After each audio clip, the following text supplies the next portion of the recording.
Hi guys! Welcome to my vlog. Ito nga pala yung karugtong ng video ko kanina pagkatapos ko nga maglinis ng bahay. Pinipag na ngayon ng mami yan nyo kaya naman nakapagpunas-punas ako dito sa aming bahay. At dahil nga tanghali na, wala nang pahinga-pahinga, dumiretso na nga ako dito sa aming munting kusina. Tinanggal ko na nga yung laman ng kaldero namin dyan para nga makapaglagay na ako ng panibagong bigas. Magsasayang nga muna ako kasi nga itong nilabas kong isda ay matigas pa. Ganado nga yung katawan ko ngayong araw kaya naman sinipag ako magpunas-punas dito sa bahay. At ang sarap talaga sa pakiramdam kapag malinis nga.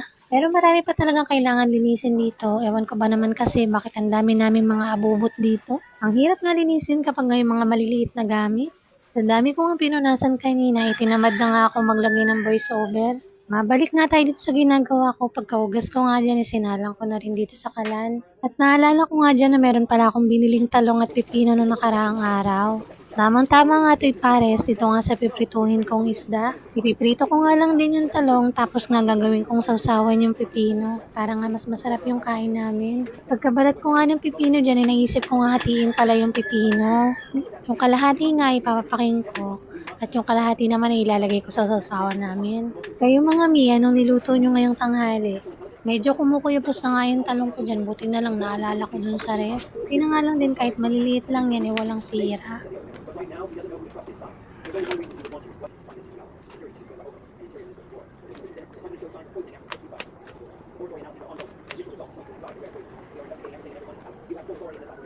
Napaghiwa-hiwalay ko na nga yung isda dyan, kaya naman nilagyan ko na ng asin para nga makapagprito na ako. Marami-rami pa nga to, pero sabi ko nga prituhin ko na nga tong lahat.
At yan nga, natapos na rin ako magprito, sinunod ko na nga yung talong. Ay, habang luto nga ako dyan, ay natatakam na ako at mapapakamay kami nito sigurado. Tinawag ko na nga rin sila dyan para makapagsimula na nga kami kumain dahil tanghali na.